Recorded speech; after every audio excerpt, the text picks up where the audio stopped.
Bienvenue chère entrepreneur ambitieuse dans Démesuré, le rendez-vous hebdomadaire pour toutes les entrepreneurs passionnées, audacieuses et déterminées. Je suis Marjorie, votre alliée pour naviguer dans l'univers de l'entrepreneuriat avec audace et authenticité. Chaque semaine, pendant 15 à 40 minutes inspirantes, je partage avec vous mes expériences, les hauts, les bas et surtout ce qui se passe en coulisses pour développer à votre tour votre business en ligne avec aisance, fluidité et de manière rapide. Je m'adresse particulièrement à vous, femmes entrepreneurs, que vous soyez au tout début de votre aventure ou que vous cherchiez à donner un nouvel élan à votre business, puisqu'avec Démesuré, on parle business bien sûr, mais on plonge aussi dans le développement personnel, la spiritualité, le mindset et on lève le voile sur les vérités souvent cachées de l'entrepreneuriat. Tout cela dans une ambiance décontractée, honnête et je l'espère incroyablement inspirante pour vous. Alors prête à repousser les limites et à créer un business qui vous ressemble vraiment ? C'est parti pour un nouvel épisode de Démesuré. Bienvenue à toutes dans l'épisode numéro 36, comment révéler son identité à travers son branding pour attirer sa clientèle coup de cœur. Et pour traiter de ce sujet, je ne pouvais pas faire autrement que d'inviter Père Julie de Design on the Moon pour pouvoir nous donner des clés essentielles parce que pour moi, il y a vraiment un lien entre attirer sa clientèle coup de cœur et mettre en avant un branding, une image de marque assez forte de son entreprise. Donc, bienvenue à toi, Julie, Merci. chez Démesuré. Merci beaucoup d'avoir accepté l'invitation. Est-ce que, avant de démarrer sur ce sujet, tu peux tout simplement nous raconter ton parcours, qui tu es, ce que tu fais, puisque tu es web designeuse, dessinatrice, illustratrice, etc. pour les femmes entrepreneurs. Donc, est-ce que tu peux nous dire qu'est-ce qui t'a motivé finalement à te spécialiser dans ce domaine-là? Oui, bien sûr. Bon, bah déjà, comme tu l'as dit, moi c'est Julie. J'ai plusieurs cordes à mon arc, effectivement. Je suis graphiste, web designer et illustratrice, essentiellement pour les femmes. Enfin, voilà, je m'adresse beaucoup aux femmes entrepreneurs. Qu'est-ce qui m'a motivée à me spécialiser? J'ai un parcours un petit peu atypique, on va dire. J'étais pas forcément prédestinée à me mettre à mon compte. Je me suis un peu lancée parce que je trouvais pas de travail. Donc j'ai tenté de me lancer à mon compte, ça a bien fonctionné. Et c'est vrai que au fur et à mesure, donc là ça fait 5 ans et je pense au bout de 9 mois, un an, j'ai décidé vraiment de me spécialiser vers les femmes qui sont essentiellement à leur compte plutôt que vers les grosses entreprises, etc. Parce que j'avais envie de plutôt les accompagner, tu vois, de pouvoir les chouchouter. Et puis parce que j'avais envie surtout de travailler sur des projets qui vibrent pour moi aussi, avec des personnes dont les valeurs, se rapprochent des miennes, on va dire. Donc c'est venu un petit peu comme ça. Voilà, mais après je me suis lancée parce que, bah, j'adore, le domaine, créatif. J'aimais beaucoup, illustrer, j'aimais beaucoup parce que j'ai eu des petites activités avant, bon ça n'a jamais été lucratif, mais je me créais du coup, mes petites identités visuelles à moi, des sites pour vendre mes petites créations aussi, couture, ce genre de choses. Et puis en fait, bah, je me suis dit: «Pourquoi pas faire ça pour les autres?» Et donc je me suis lancée un peu comme ça. Ok, génial. Et du coup, par rapport à la thématique d'aujourd'hui, tu t'es quand même hyper spécialisée dans les brandings pour les entrepreneurs. C'est une spécialité aujourd'hui puisque tu aurais pu décider de faire complètement autre chose. Est-ce que du coup, on peut revenir à ce qui est un branding, que celles qui nous écoutent aujourd'hui sachent bien de quoi on parle, la définition de ce que c'est.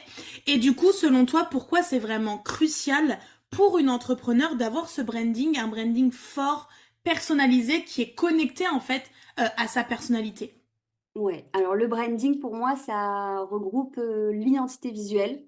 Donc effectivement, tout ce qui va être des couleurs qu'on va utiliser, des photos qu'on va utiliser, son logo et cetera. Mais c'est surtout et ce qui est crucial, pour moi, c'est pas tant ça, c'est pas tant l'identité visuelle, c'est pas tant du coup, le cœur de ce que je fais.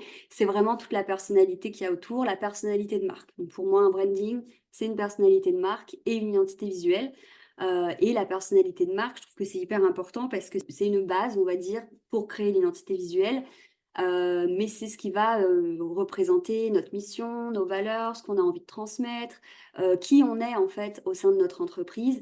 Et c'est quand ça c'est bien défini, quand c'est bien incarné surtout, donc dans sa façon de communiquer et puis dans ses visuels, qu'on va pouvoir bah, connecter avec les bonnes personnes en fait, tout simplement. Et puis trouver, on va dire, des clientes avec qui ça va matcher, en fait. Je trouve que c'est un gain de temps et aujourd'hui, on voit beaucoup de choses sur les réseaux sociaux. Il y a beaucoup de monde, il y a beaucoup d'entrepreneurs. Et pour pouvoir, on va dire, impacter les bonnes personnes, avoir un branding qui est bien défini, qui nous ressemble, c'est, on va dire, faire une bonne première impression déjà. Et je pense que c'est ça qui est vraiment crucial. J'ai plein de clientes qui ont développé leur activité alors qu'elles n'avaient pas forcément d'identité visuelle. Par contre, même si elles s'en rendaient pas forcément compte, elles avaient vraiment une personnalité de marque très développée et très présente dans leur façon de communiquer. Et c'est ça, je pense, et donc l'identité visuelle, c'est un bonus qui va avec, qui va vraiment permettre d'attirer les bonnes personnes. Ok, et du coup, comment cette personnalité de marque, elle peut finalement refléter l'entrepreneur et tout ce qu'il y a derrière, parce que tu as parlé de valeurs, etc. Comment finalement ça peut refléter ça? Comment toi tu le travailles pour que justement ce branding au complet puisse vraiment laisser transparaître qui est la personne derrière, qui est l'entrepreneur, et qu'elle puisse finalement un peu se dévoiler sans trop en dire sur elle, mais dans l'univers qu'elle crée pour Ouais. son entreprise. C'est exactement ça. L'idée, c'est pas de dire aux entrepreneurs qu'il faut qu'elles partagent toute leur vie ou qu'il faut qu'elles parlent de tout ce qu'elles aiment tout le temps. L'idée, c'est d'arriver à faire déjà à faire le lien entre qui on est et qui est notre entreprise. Parce que souvent, effectivement, les valeurs qu'on transmet à travers ce qu'on fait, c'est des valeurs qui nous sont chères en tant que personne, mais parfois il y a quand même des différences, ou en tout cas il y a un combo. Donc déjà arriver à bien se connaître soi, bien connaître son entreprise, et ça passe du coup par bien connaître ses offres, bien connaître sa cible, et surtout connaître ce dont elle a besoin. Par exemple, si toi, ta clientèle cible, elle a besoin de se sentir en sécurité par rapport à sa problématique, l'idée, ça va être à travers ta façon de communiquer et à travers tes visuels et ton branding, de transmettre cette ambiance sécurisante, chouchoutante, etc. Donc l'identité visuelle, elle aide aussi à transmettre ces messages-là parce que visuellement, à travers une ambiance, des couleurs, certaines règles de graphisme, on va dire, on peut transmettre une certaine énergie. Il y a des couleurs qui vont être plus faciles pour transmettre la motivation, par exemple, d'autres qui vont plutôt transmettre un côté haut de gamme, élégant, enfin, tu vois. Et du coup, bien connaître tout ça, ça permet de créer un visuel, des visuels, une ambiance générale qui va refléter ça au premier abord et du coup qui va donner envie ou pas d'aller voir un petit peu plus loin. Et du coup, est-ce que tu pourrais nous décrire le chemin que tu fais parcourir à tes clientes quand elles viennent te voir, puisque du coup, il y a différentes étapes pour pouvoir créer ce branding-là. Tu l'as dit, on se pose beaucoup de questions avant d'arriver à la création d'une identité visuelle, mais surtout quelque chose qui va refléter la personne qu'elle est, ses valeurs, etc. Donc tu l'as dit, on utilise les couleurs, les polices, les images, etc. qu'on va choisir pour le branding et l'identité de marque aussi. Mais du coup, comment toi, tu ficelles ça? C'est quoi ton chemin client pour arriver à la fin à livrer une identité visuelle, un site web qui ressemble à la personne et où elle se dit, ouais, c'est ça en fait. Effectivement, en fait, la première étape, et c'est la plus importante, c'est pas celle forcément auquel on s'attend, parce que quand on vient vers une graphiste pour créer une identité visuelle, on s'attend surtout à ce qu'elle nous livre un logo, des typos, des couleurs, etc. Mais la première étape, en fait, pour moi, pour justement créer cette identité visuelle qui soit pas juste jolie et tendance, mais qui reflète vraiment la personne, c'est de lui poser des questions, beaucoup de questions.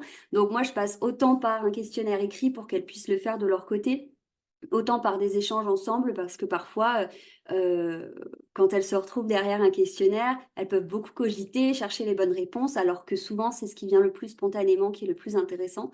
Donc l'idée, c'est de leur poser des questions pour que moi, j'arrive à les connaître elles en tant que personne. Voilà, ça peut passer par leur style, ce qu'elles aiment dans la vie, comment elles aiment s'habiller, mais surtout, ça va être les valeurs qui leur sont chères, quelle est leur mission en tant que personne, et ensuite de bien connaître leur business aussi. Et parfois même elles se sont pas forcément posé les questions avant, donc ça va les aider aussi pour la suite, hein, pour créer leurs offres et tout ça. Donc, c'est leur demander de quoi elles rêvent pour leurs clientes, qu'est-ce qu'elles font, quels sont leurs services, qu'est-ce qu'elles permettent de régler comme problématique, qu'est-ce qu'elles offrent comme produit. Et puis connaître aussi leur cliente, quelle est sa problématique, comment elle se sent, comment on a envie qu'elle se sente après avoir travaillé avec ma cliente, etc. Donc vraiment, c'est tout un tas de questions pour que moi, j'arrive le mieux possible à les cerner, à cerner autant ce qu'elles aiment que ce qu'elles font et ce qu'elles vont incarner ensuite à travers leur business pour ensuite pouvoir créer des visuels, d'abord une ambiance avec des mood boards, etc. Et ensuite bah, tous les éléments d'une charte graphique classique, hein, les logos, etc. Mais qui soient le plus alignés possible avec qui elles sont. Voilà, donc ça c'est les premières étapes et c'est la plus importante. Sans cette étape, je ne peux pas travailler correctement. Voilà. Yes, ok. Et du coup, donc là, tu nous as parlé du fait qu'elle pouvait être perdue, se poser beaucoup de questions, ça pouvait aussi raviver plein de choses finalement à l'intérieur d'elle. Quels sont les défis auxquels elles font face en venant travailler avec toi par rapport au process complet que tu leur permets de faire avec toi et de traverser? Est-ce qu'il y a des choses qui reviennent chez la plupart des entrepreneurs, de quoi elles ont peur? Qu'est-ce qui peut les freiner dans le fait de construire cette identité visuelle? Moi, je me souviens que j'avais cette peur de que ce soit figé et que je puisse plus Mhm. jamais changer. Est-ce que voilà, tu as plusieurs exemples de peurs qui peuvent revenir dans ce processus justement de Ouais. création et comment tu les déjoues finalement Ouais. avec elles? Bah ça, c'est celle que toi, t'as rencontrée, c'en est une qui revient régulièrement.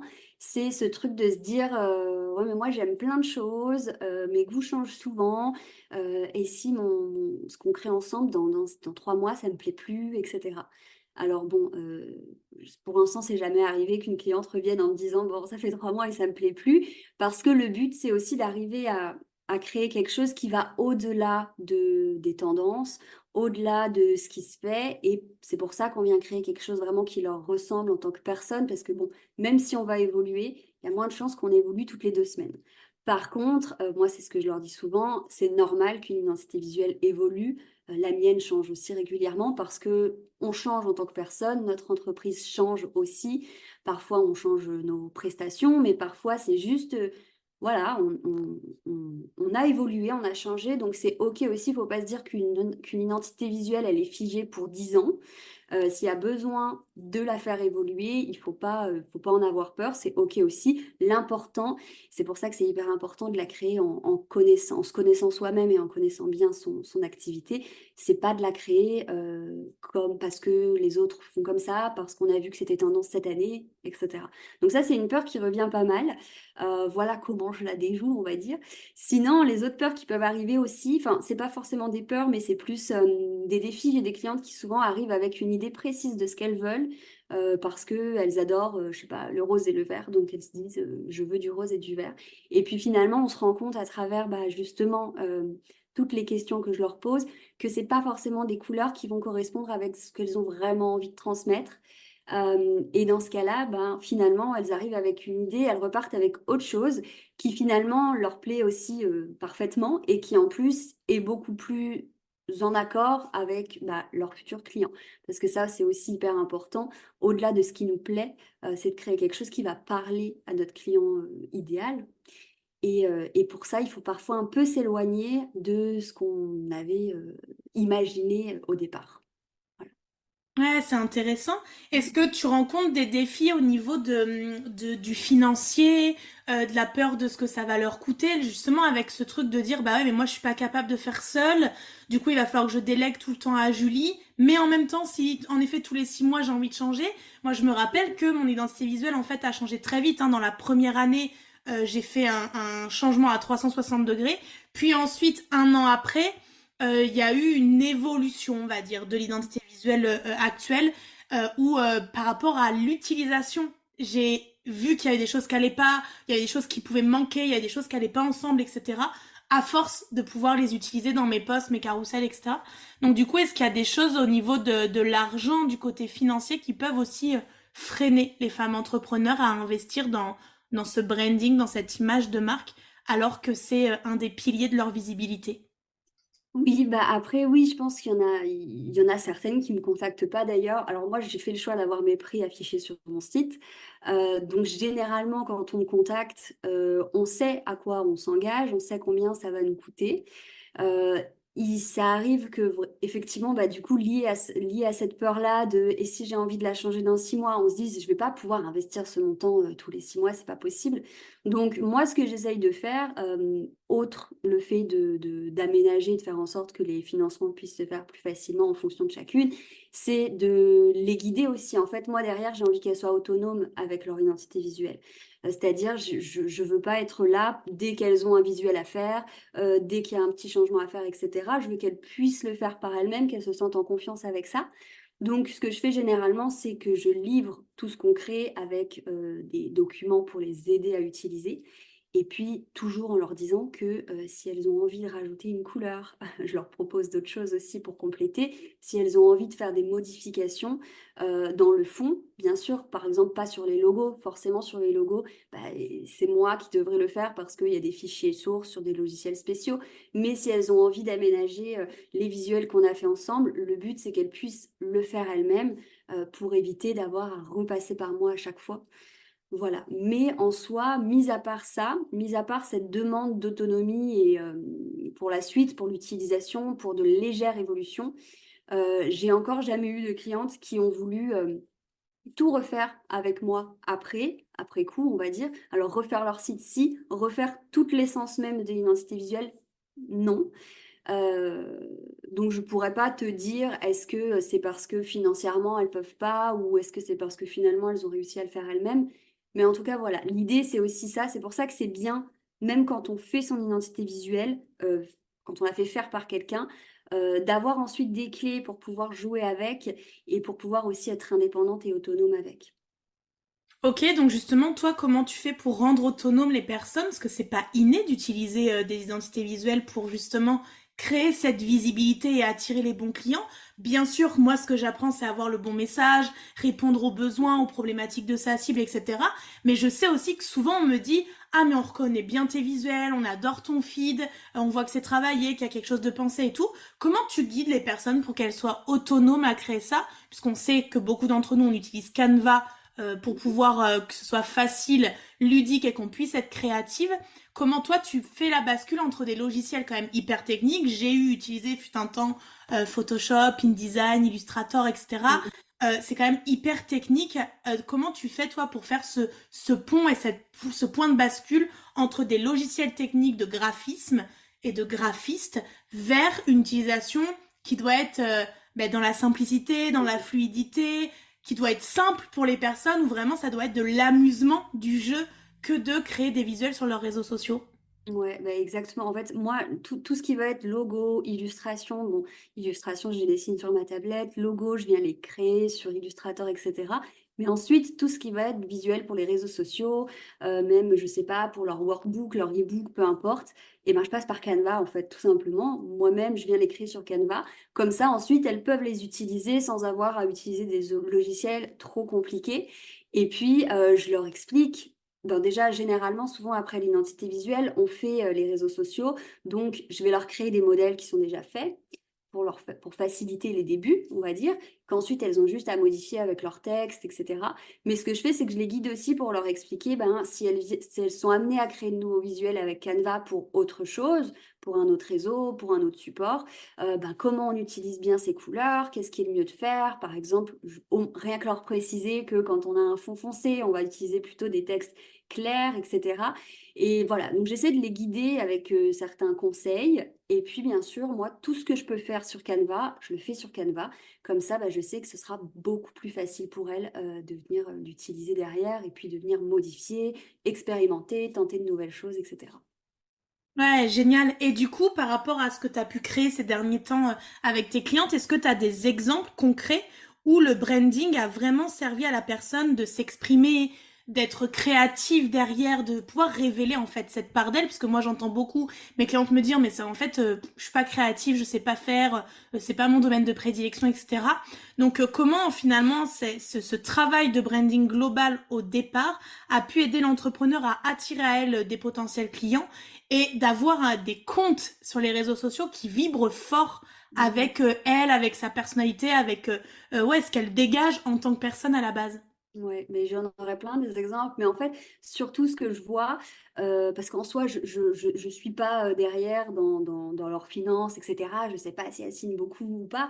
Mais ce que je vois, c'est la différence de posture déjà d'une cliente qui n'avait pas d'identité visuelle et à une cliente qui déjà a une identité visuelle, donc elle a des jolis visuels à utiliser, mais surtout, elle a posé en fait la personnalité de marque, elle a posé ses fondations.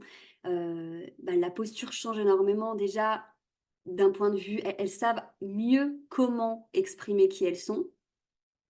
Et surtout, le fait d'avoir une identité définie, d'avoir travaillé, enfin, de ressortir avec tous ces éléments-là, je pense qu'il y a une histoire de confiance derrière aussi. Elles se sentent beaucoup plus en confiance, enfin, confiance en elles et en fait, c'est beaucoup plus facile de venir créer un post Instagram, de faire des stories ou même de partager, d'écrire du contenu sur son site ou peu importe, quand on a des visuels qui nous ressemblent, quand on a des jolies choses à utiliser et puis quand on sait que ça nous ressemble en fait. Parce que souvent, ce que je vois, c'est quand mes clientes ne savent pas comment communiquer sur Insta, c'est parce qu'en fait, rien que de faire le visuel, ça les saoule en fait. Elles n'ont pas envie, elles savent pas comment. Ou alors c'est toujours la même chose, elles se lassent, elles ont pas. Alors que quand on vient, quand elles ont tous ces éléments-là qui sont faits, déjà créativement, euh, c'est plus facile. Et puis c'est du clé en main aussi. Moi, le but, c'est que mes clientes derrière, elles aient juste à prendre leur couleur, leur logo, créer quelque chose de simple, mais qui leur ressemble. Donc il y a de la facilité et il y a aussi une posture de, voilà, je me sens plus confiante, quoi. J'ai investi dans mon business, j'ai une identité forte, ça me ressemble, ça reflète ce que je suis et ça se sent même dans les visuels les plus simples, ça se sent que leur posture a changé et qu'elles se sentent beaucoup plus confiantes. Ouais, la confiance, c'est un des éléments clés dans la communication. Une femme confiante, qui se sent ancrée, qui sait ce qu'elle dit aux autres, qui se détache aussi du regard des autres, de ce que Oui, les autres peuvent penser, etc. On voit qu'elle s'exprime encore plus. Moi, je parle beaucoup sur mes réseaux d'augmenter sa voix, de parler plus fort, d'être oui, encore plus présente, de parler encore plus de ce qui les fait vibrer. Puisqu'en fait, ton travail à toi, c'est ça, c'est retranscrire dans la matière ce qui les fait vibrer intérieurement, puisque ce que je repère souvent, c'est que les femmes entrepreneurs, elles savent pas faire des choix, elles ont du mal à prendre des décisions, à couper la poire en deux, à se dire bah, je vais choisir ça plutôt que ça, parce que c'est pas facile d'être seule décisionnaire de tout ça. Et justement, pour pouvoir donner peut-être des conseils et astuces à celles qui nous écoutent aujourd'hui, est-ce que déjà, tu parles beaucoup de cette personnalité de la marque? Est-ce qu'il oui. existe des personnalités de marque dans lesquelles elle va se définir pleinement? Ou est-ce que tu définis vraiment une personnalité avec ton process personnel, personnalisé, en mode, ok, en fait, il y a autant de personnalités d'entreprise et de branding, etc., qu'il y a en fait d'entrepreneurs? Ou est-ce qu'il y a un test, quelque chose qui nous ferait ressortir des personnalités d'entreprise? Ouais, alors moi je pars plutôt du principe que effectivement il y a autant de personnalités que d'entrepreneurs. Tu vois, par exemple, souvent quand j'enchaîne un peu les projets clientes, je me dis mais il y a un moment j'aurais plus d'inspiration. Tu vois, j'ai cette pensée qui vient. Et puis en fait, à chaque fois que je découvre une nouvelle entrepreneur, je me rends compte que chaque entrepreneur a son identité visuelle parce que chacune est différente et chacune, voilà, même si effectivement, il peut y avoir des ressemblances parce que il n'y a pas non plus 36 000 voilà, façons de faire ou valeurs ou autres. Chaque entrepreneur a une personnalité. Donc, le mieux pour moi, c'est d'apprendre à se connaître soi et vraiment de se focaliser sur soi. Moi, je vois ce qui les aide beaucoup, ça va être de définir leurs valeurs parce que quand on a des valeurs en tête, on peut vite les associer à des couleurs. Rien que les couleurs, ça aussi c'est un conseil que je donne, si on fait son identité visuelle soi-même, focalisez-vous sur les couleurs, parce que c'est ce qu'on va voir le plus. C'est pas forcément un logo, c'est pas forcément un style de typo, c'est vraiment une ambiance au niveau des couleurs. Et les couleurs, elles peuvent passer autant par des couleurs d'un visuel Insta sur Canva que dans des photos, aussi dans les teintes des photos. Les photos, c'est hyper important, je trouve pour le branding. Donc, rien que définir ses valeurs et arriver à voir, bah, ok, par exemple, moi, je veux transmettre une valeur je sais pas, motivation, quelque chose qui pousse mes clientes à avancer, etc. Bah, je vais plutôt me tourner vers des couleurs chaudes, autour du rouge, etc. Donc, rien que de définir ses valeurs, ça, pour créer son branding par soi-même, c'est c'est très bien, mais venir aussi réfléchir au-delà de ces valeurs à ce dont notre cliente a besoin. Voilà. Si elle a besoin, bah, effectivement de motivation, si elle a besoin de sécurité, si elle est en quête de guérison, ça, c'est des éléments clés qui peuvent nous amener à, tel type de couleur, tel type d'ambiance aussi. Bien penser à l'ambiance, je trouve que c'est hyper important parce que tu arrives sur un profil Instagram, c'est une ambiance que tu vois au départ. C'est pas, un élément clé, une illustration ou autre, c'est vraiment une ambiance générale et penser à l'ambiance qu'on a envie de transmettre et faire en sorte que tous nos supports aussi, soient cohérents avec cette ambiance-là. Je pense que c'est le plus important et c'est quelque chose sur lequel on peut travailler soi-même sans forcément être accompagné. Est-ce que du coup tu as des outils que tu utilises et que tu peux conseiller pour justement aller chercher des photos, des images qui vont dans les teintes et dans cette ambiance de notre branding? Parce que moi j'ai plein de clientes qui me disent oui mais moi j'ai pas fait de shooting professionnel comme toi, du coup j'ai pas de photos avec mes couleurs, des habits dans mes couleurs et tout. Alors moi c'était assez facile parce que finalement dans mes habits il y a mon branding puisque c'est des couleurs voilà Pareil. dans ma cuisine, enfin voilà, ça fait partie de ma vie vraiment. C'est là aussi qu'on voit quand ça fait partie de la personnalité et qu'en fait c'est hyper naturel.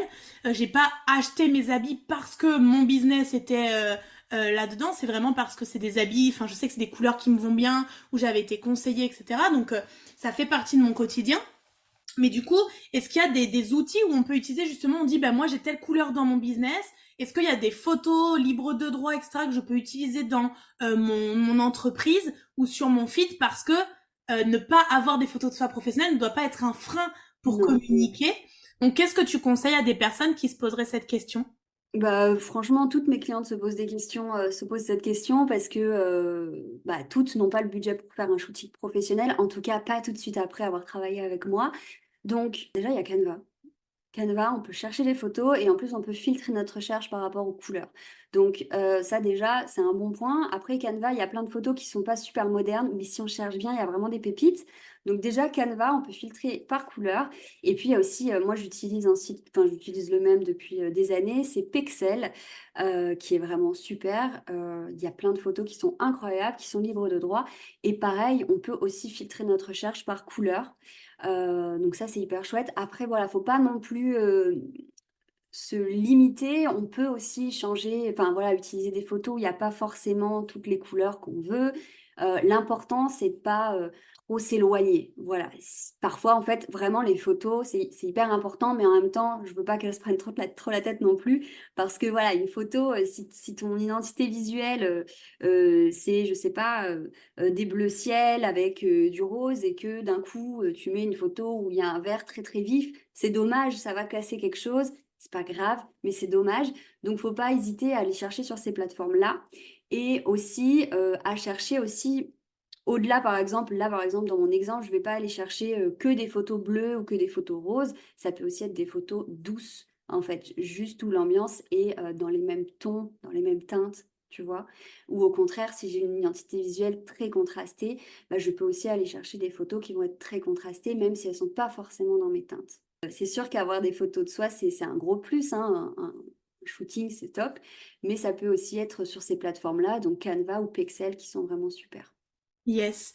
Moi, j'ai trouvé aussi une petite astuce, c'est que moi, j'utilise beaucoup l'élément eau, puisque je sais que tu Ouais. travailles aussi beaucoup avec l'astrologie, donc étant cancer, moi, j'utilise beaucoup voilà, des photos de la mer, de l'océan, etc. Sauf que du coup, ce sont des photos qui sont la plupart bleues.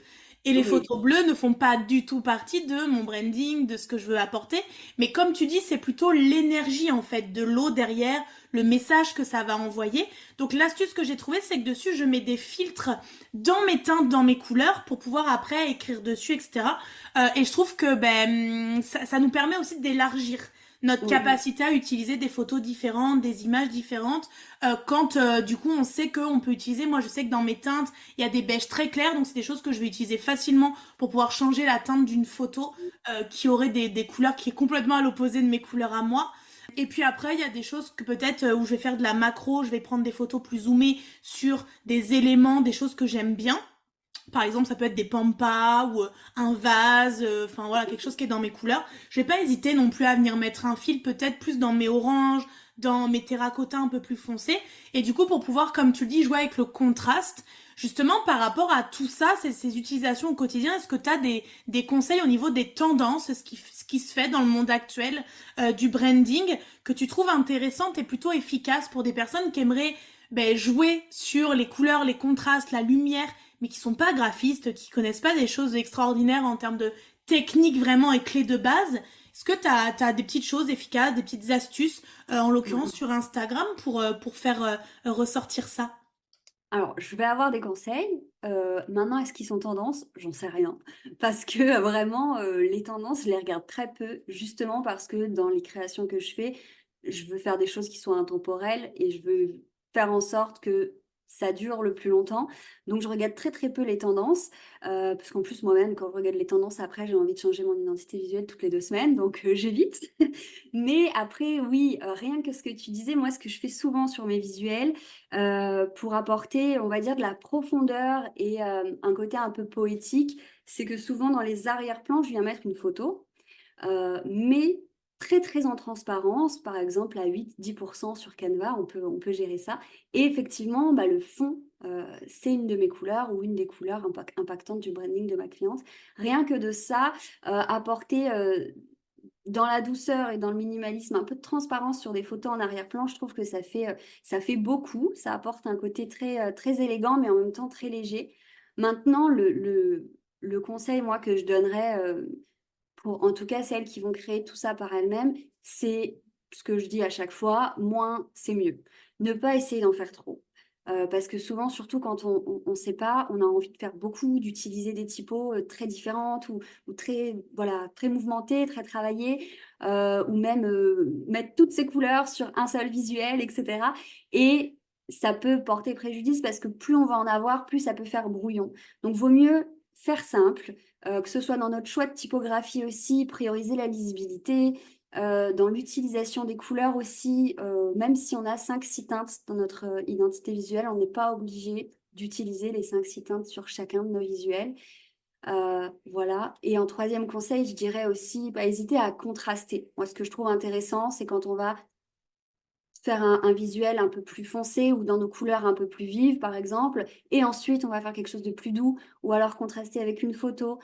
Ça permet aussi que ce soit plus facile à voir en fait. Quand tu arrives sur un compte Insta, je trouve que ceux qui vont avoir ce contraste, parfois c'est clair, parfois c'est plus foncé, ça attire plus facilement l'œil.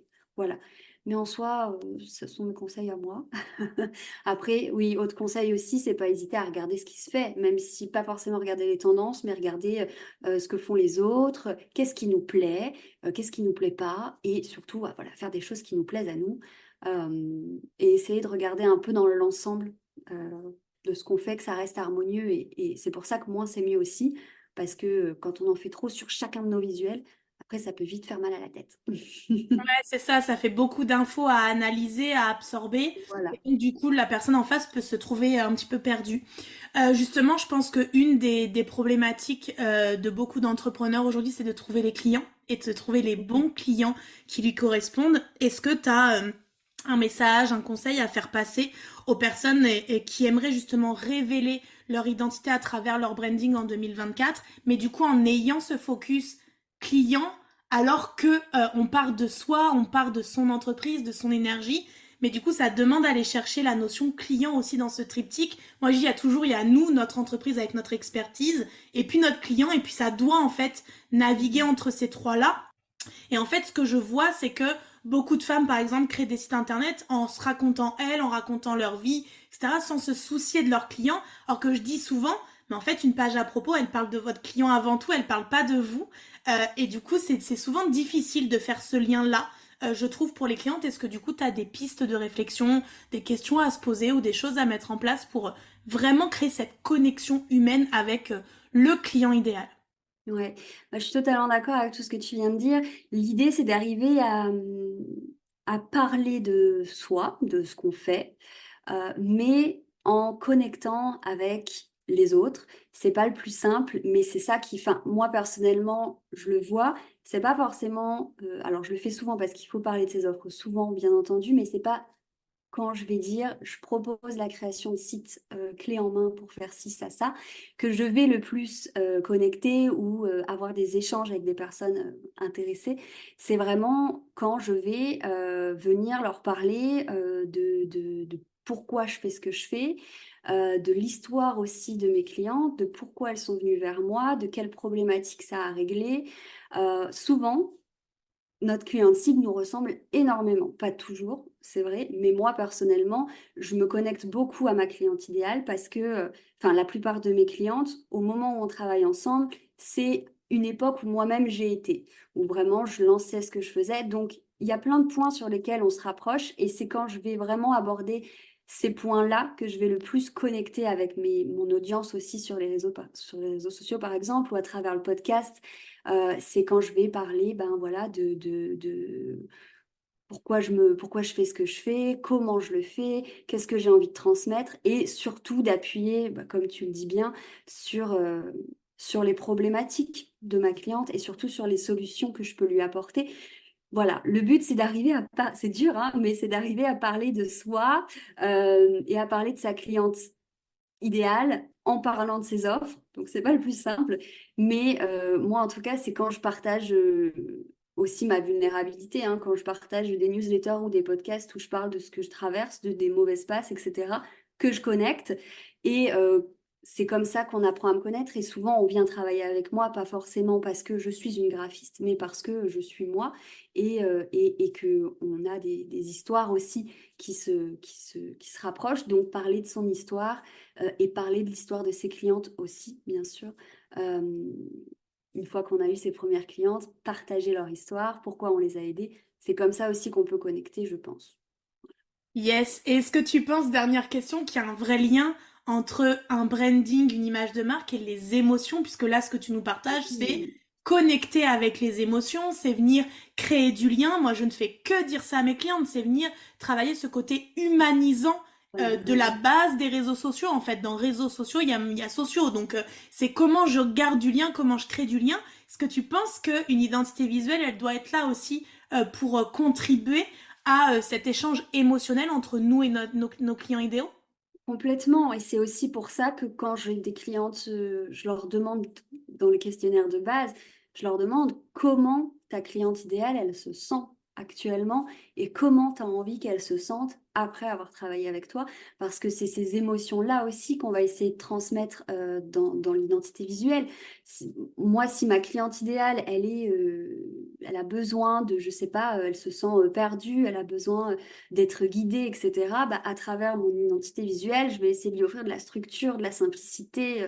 Voilà, enfin, donc c'est hyper important, les émotions que ressente notre cliente idéale, que ce soit les négatives et les positives, pour arriver à créer quelque chose qui lui parle, sans qu'on ait besoin d'utiliser de mots. Aussi, le branding, c'est ça, c'est faire ressentir une émotion visuellement, au premier coup d'œil.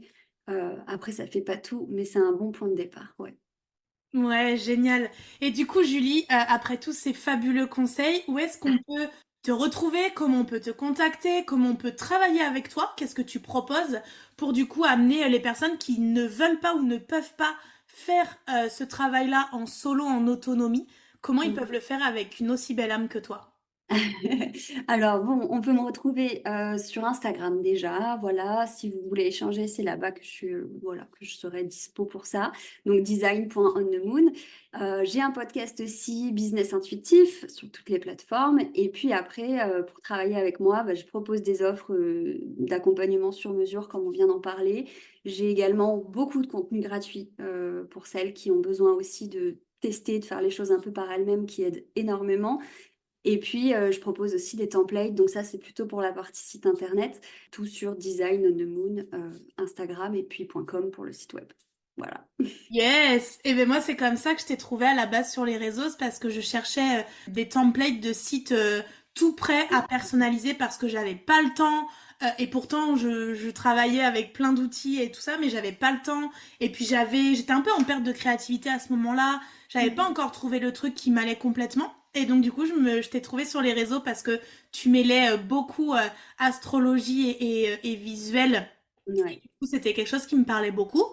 Et puis du coup, margeographie86.com a vu le jour grâce à un de tes templates que j'aime toujours autant et que j'aime en fait cette simplicité de ce que tu nous livres parce qu'il y a le template, donc c'est déjà tout préfet, ça nous mâche énormément de travail, ça nous apporte aussi un gain de temps, un gain d'énergie, de réflexion.